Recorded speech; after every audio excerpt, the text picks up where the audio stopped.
المصري النهارده احنا بقينا بنعمل شغل كويس قوي، خامات عاليه وموديلات عاليه، وبقى في تطور جامد قوي عن الاول. يعني النهارده انا اتشرف ان انا اشتغل في شغل مصري دلوقتي، لان بقى يشرفني. المصري بقى في تطور رهيب، بس هو يعني طبعا العميل بيجبرك ان هو عايز المستورد، فلازم يبقى في ده وفي ده. يعني الحمد لله عندنا كل الموديلات وكل الانواع. جالك عميل طلب منك مرديني ولا انواع زي المصريه، انت شفت ايه؟ على حسب المادة اللي معاك، كل حاجة لها حاجة. يعني أنا عندي مثلا التركي، عندي المصري، عندي الإيراني، عندي الأسباني، كل حاجة لها سعر.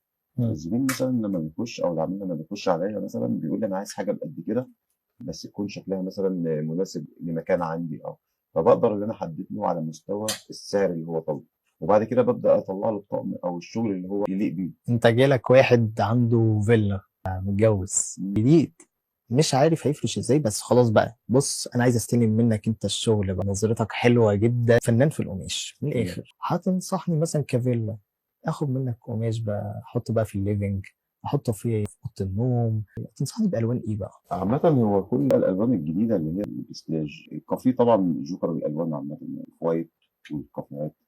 في برضه النبيتي برضه قوي جدا بالنسبة للصالون. في ألوان كتيرة، يعني هو كل سنة بيطلع ترند جديد بالنسبة للألوان. عندك الألوان بالنسبة للتركي، تداخل الألوان أصلا مع بعضها وتفتح الوردة. تمام. الشغل كله بتاع التركي ده شغل بيبقى بارز، يعني أكتر حاجة بتبقى حلوة في التركي، في الشغل التركي عامة، بروز الوردة وتداخل الألوان مع بعض. الزبون اللي بيدخل عندكم يبص على التركي حب ياخد منك تشكيله، هتقول له مثلا ده يتحط فين وده يتحط فين؟ هو ممكن التركي يبقى في الصالة، لأن التركي بيستحمل الاستهلاك اليومي. محتاج حاجة مثلا زي الصالون قائمة أو حاجة فخامة، يعني بنجيب الإيراني، الايران. بنحطه مثلا في الصالون.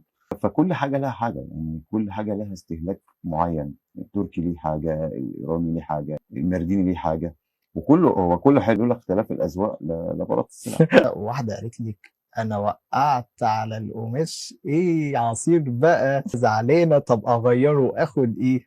هو عامة الجبلان مش من القماشات اللي ما بتستعملش. الجبلان أصلا عملي في كل الأحوال، سهل التنظيف وما بيبقاش في حاجة.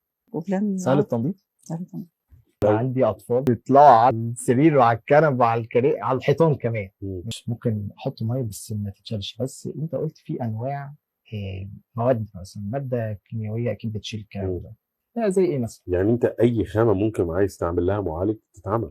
يعني ممكن لو طقم الصالون كامل، وعلى فكره المعالجه دي هنا في مصر يعني عندنا، موجوده. اه يعني مش مستورده او حاجه. فاي خامه ممكن تتعالج، يعني تختار الموديل، عايز معالجه تتعمل عادي، ويبقى الاطفال تطلع تلعب براحتها بقى. جالك واحده اشتكت لك ان القماش بتاعها عايزه تغيره. أقول لك على حاجة، هو المصري برضه أنا حاطط في بيتي مصري، يعني أنا شخصيا حاطط في بيتي مصري. مش شرط المصري ان هو عشان مصري يبقى ضعيف او حاجه، بالعكس.